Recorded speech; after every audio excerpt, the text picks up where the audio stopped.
Ladies and gentlemen, good evening and welcome back to our YouTube channel once again. And it is my hope and prayer that this video is actually going to find you guys in good health. Personally, I am fine, as you can see. Kisumu is also fantastic, and maybe you could also let me know where you're watching the video from, the county or the country, in case you are out of the republic. Ladies and gentlemen, William Samoei Arap Ruto, the President of the Republic of Kenya, has clearly crafted an elaborate strategy to isolate Rigathi Gachagua from UDF party, from Mount Kenya politics, and from national politics. In this video, I have identified 6 strategies that William Ruto has so far employed as part of that strategy of isolating Rigathi Gachagua. I want to reveal to you guys those strategies. But before you do that, in case you're watching this channel for the first time, please take a second or two, click that subscribe button so that next time we produce a video like this, YouTube will automatically notify you. And to the subscribers, I want to continue thanking you guys for your continued support. Because without that support, this channel cannot be where it is. And for this particular video, ladies and gentlemen, I want to make a special request. Just press that thumbs up button now. Ladies and gentlemen, without any further ado, allow me to reveal to you guys the 6 strategies which William Ruto is clearly using as part of a scheme to isolate Rigathi Gachagua. The first strategy is what I'll call Mudavadi Factor. For those who follow the politics of the Republic of Kenya, Mudavadi joined William Ruto towards the tail end of the campaign. As fate would have it, the entry of Mudavadi and of course and that of Moses Masika Wetangula tilted the equation in favor of William Samoei Arap Ruto. And that's how William Ruto became the President of the Republic of Kenya. And as part of the agreement, William Ruto made Moses Masika Wetangula the Speaker of the National Assembly because that's what they agreed on. And he also appointed Mudavadi as the Prime Cabinet Secretary. But something has been happening to Mudavadi. After the appointment, it became very clear that William Ruto preferred working with Mudavadi to Rigathi Gachagua. So Mudavadi was assigned several roles compared to Rigathi Gachagua. The truth of the matter is that constitutionally, Rigathi Gachagua is supposed to be the principal assistant to the president. But Ruto, in his own wisdom, just like Uhuru did to Matiang'i, decided to assign more roles to Mudavadi. We used to see Mudavadi going outside the country, attending high-profile events, while Rigathi Gachagua was just confined here. Just recently, William Ruto also did something which clearly shows that is up to something with Mudavadi. He made Mudavadi part of the National Security Council. National Security Council is a very important organ in the Republic of Kenya. Mudavadi, because the Prime Cabinet Secretary's position, was not part of the Constitution, he was not entitled to sit at that high-level meeting or council.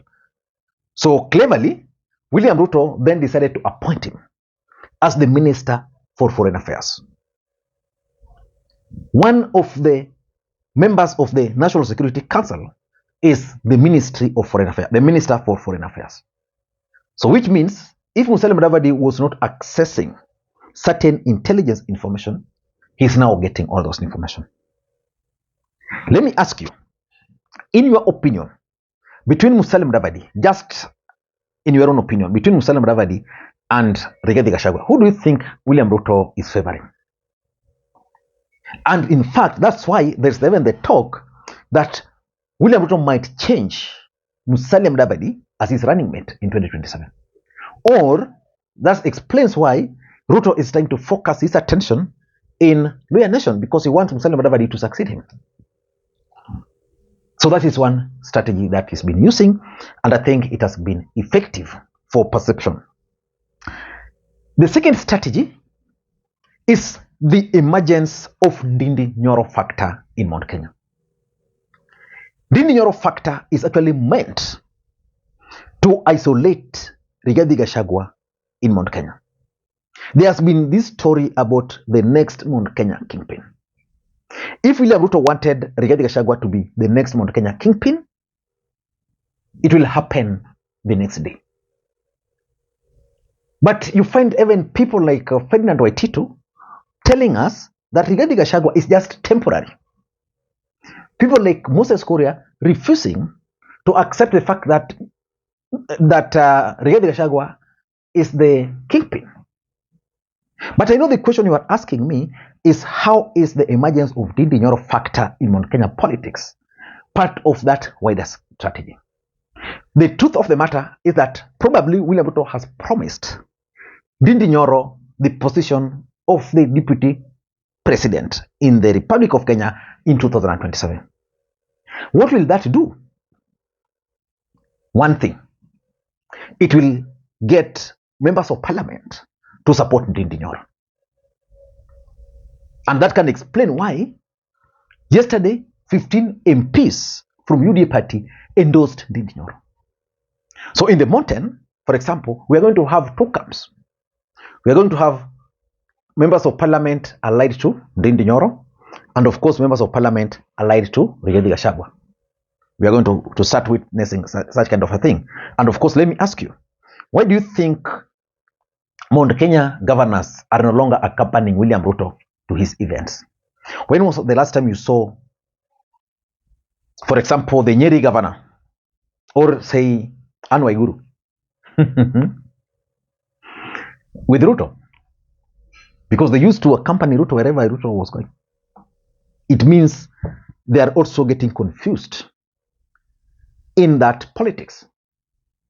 So once Ndindi Nyoro shall have been baited and with the people, they will go towards 2027. Remember, there's also Musalia Mudavadi, who has been promised the position of the deputy president. Remember, Boni Alwale has made it very clear that William Ruto made that promise to them. So they will go. Then at some point, Mudavadi will be favored.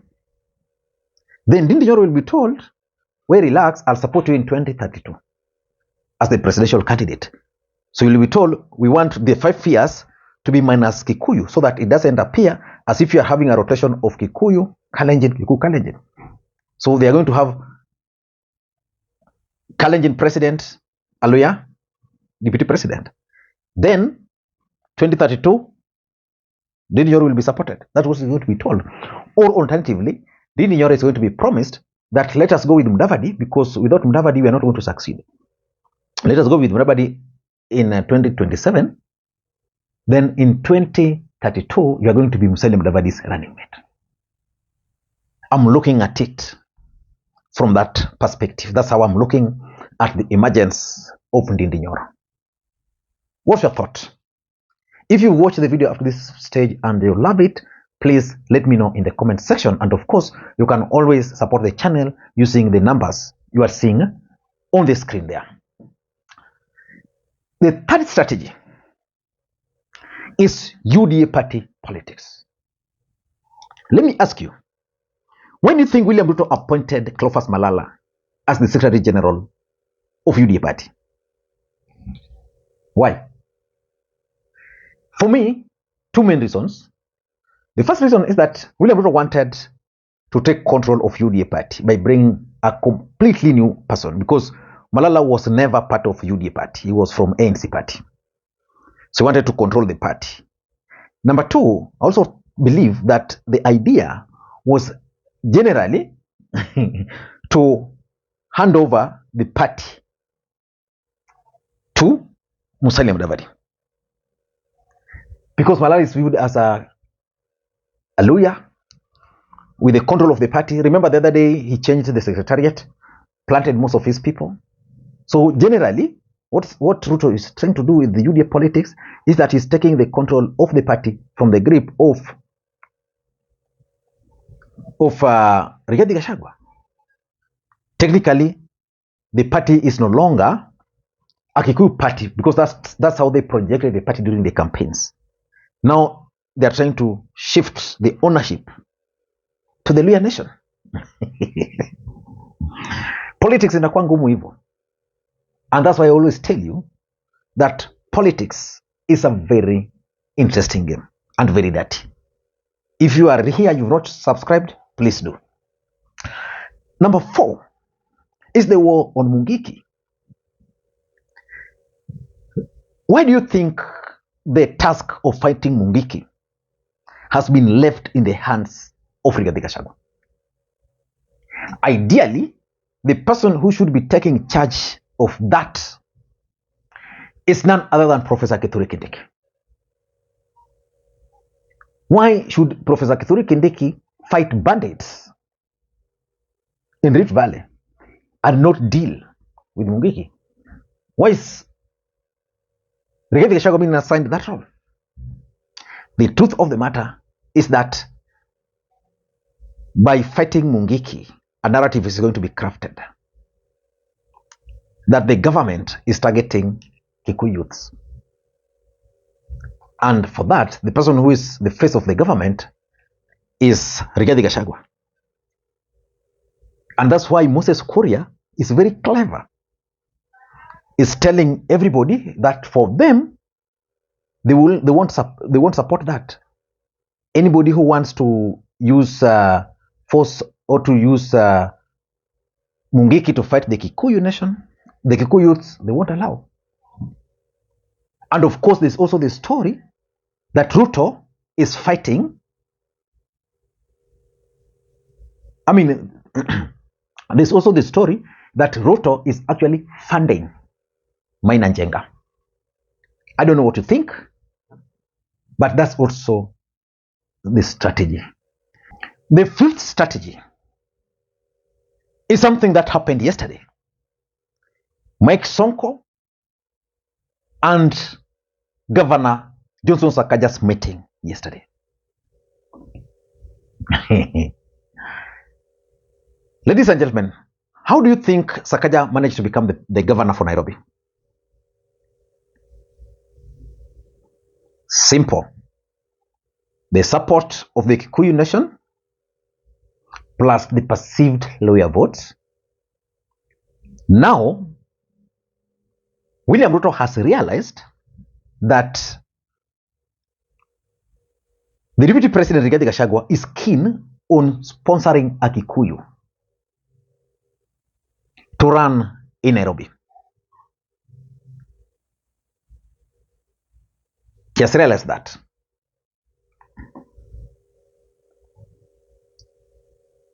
So which means he has to intervene to save Sakaja.